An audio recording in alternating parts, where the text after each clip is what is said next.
Bonjour à tous et bienvenue sur Copo & Co, nouvel épisode consacré à la rénovation de nos deux pièces. C'est pour la première fois de cette série, donc vous pouvez retrouver tous les épisodes dans une playlist, il y a le lien sous la vidéo. Et bien je vous emmène voir à quoi ressemblait notre ancienne cuisine et vous comprendrez que c'est sans regret qu'on va la transformer en salle de bain buanderie. Alors cet épisode il est notamment consacré à la réalisation du plafond qu'on va faire en fermacelle. On a déjà fait une vidéo sur le plafond de la pièce que vous avez vu tout à l'heure, qui sera notre future suite parentale. Mais là c'est un peu particulier, autant avant on était sur des poutres en bois, autant là on est sur un ourdi béton, donc une pose totalement différente. Et avant de vous expliquer comment on s'est débrouillé, on va faire un petit nettoyage de l'espace au sol et notamment le retrait de ce radiateur. Alors première astuce, si vous en avez souvent enlevé, faites comme nous, un petit raccord de plomberie qui va être joint à un adaptateur pour un tuyau d'arrosage, et plutôt que décoper avec une casserole toute plate, ça vous permet de vider ça assez rapidement dehors. Et puis après un cric de voiture, je sais c'est original, pour démonter notre évier de cuisine qui évidemment va être retiré.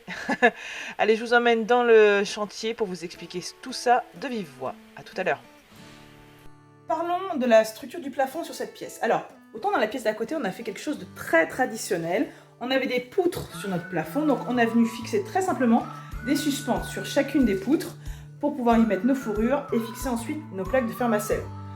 On a mis une fourrure sur chaque poutre. Si on avait fait seulement une poutre sur deux, on arrive à un entraxe supérieur à 120. En l'occurrence, on était à 130 cm et donc c'était pas compatible avec ce système. Donc ça, c'est la future suite parentale. Maintenant, on va passer à ce qui va devenir la future salle de bain de cette suite parentale, salle de bain buanderie. Et vous allez voir que pour le plafond, il a fallu faire différemment. Donc, on se trouve dans la pièce où vous voyez le plafond est commencé. Et le système est vraiment différent, comme je vous le disais. Tout d'abord, on n'avait pas de poutres sur lesquelles se fixer. Ici, c'est un plafond en béton. Donc, déjà, les suspentes fixées directement sur les poutres, on a abandonné l'idée. Idéalement, on aurait aimé faire un plafond autoporté. On avait déjà expérimenté dans une des autres chambres et c'est un système qui fonctionne très très bien. Il suffit de venir fixer les supports du plafond sur toute la périphérie et puis après, la structure se met dessus et ça va plutôt vite à installer. Le souci ici, vous allez voir très vite, c'est que vous le voyez en hauteur, on a des tuyaux d'arrivée d'eau chaude qui permettent de distribuer l'eau chaude dans tous les radiateurs de la maison. Et donc évidemment ces tuyaux nous auraient embêtés si on avait voulu se fixer directement sur le mur. La possibilité qu'on aurait eue, ça aurait été de se fixer sous ces tuyaux, mais ça nous aurait fait vraiment descendre très bas le niveau du plafond. Et c'est vraiment une solution qu'on a exclue parce que, un plafond à 2,50 m, pourquoi pas, mais ici dans ce coin-là, vous aurez une douche.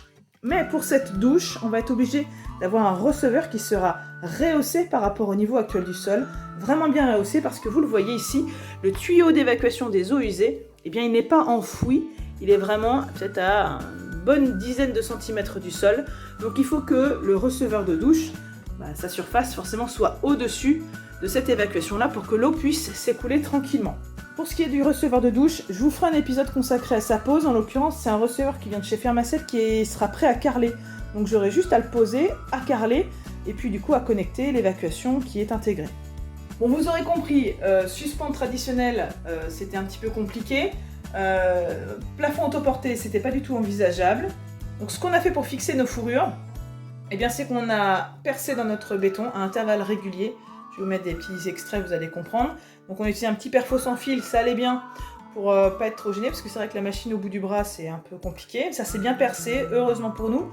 On n'est pas tombé sur de la ferraille. Au début si, mais du coup on a revu notre schéma d'implantation des trous, et ça s'est bien passé.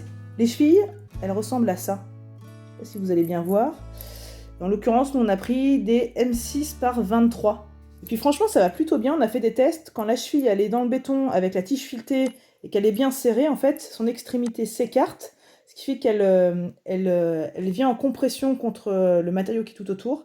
C'est vraiment super solide.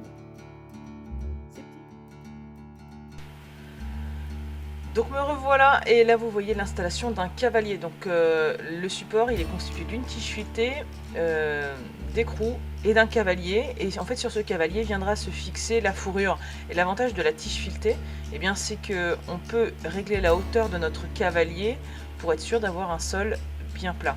Et là après l'avantage forcément c'est d'avoir un bon niveau laser pour pouvoir tout régler au millimètre et être sûr que notre plafond il va avoir une belle surface. Alors je vous avais pas filmé le perçage de notre plafond, mais c'était pas forcément très évident parce qu'il y a des poutres, donc il faut bien viser. L'idée c'était évidemment de pouvoir passer ce qui nous permettra d'évacuer l'humidité via la VMC.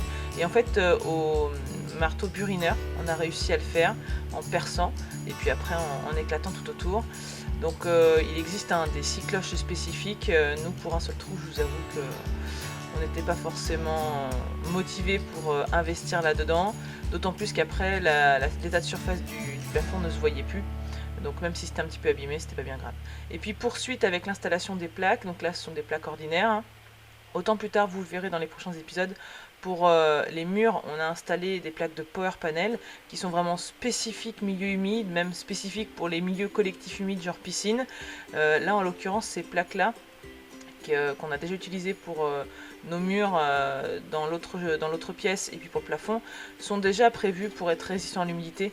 Donc voilà, ce sont des plaques ordinaires Fermacell fixées avec des vis de chez eux. Là encore, si vous avez une ossature bois, vous pouvez les agrafer. On a prévu aussi au fur et à mesure, vous le voyez là-haut, des ouvertures pour des spots LED qui sont, je crois, en 12 volts. Hein, ce sont des spots spécifiques là aussi pour des pièces humides. Donc attention à ne pas vous tromper si vous en installez, notamment dans une douche, on ne peut pas mettre du 220 volts et une lumière ordinaire. Et puis après, on a commencé à attaquer les murs. Et là, ça fera l'objet d'un futur épisode avec, je vous le disais, des plaques très spéciales, les power panels, qui ont la particularité non pas d'avoir des bandes entre elles, mais de se coller entre elles avec un joint. Donc on en parlera. Et puis vous verrez aussi comment on attaque la pose des parois du receveur de douche et aussi le receveur à carreler. Donc rendez-vous dans les prochains épisodes pour ne rien manquer. En bas à droite sur le logo, vous pouvez vous abonner. Et vous avez aussi une cloche en dessous de la vidéo pour recevoir une notif quand je diffuserai une nouvelle vidéo en ligne sur YouTube. D'ici là, n'hésitez pas à me retrouver sur Instagram et Facebook. Je vous dis à très bientôt.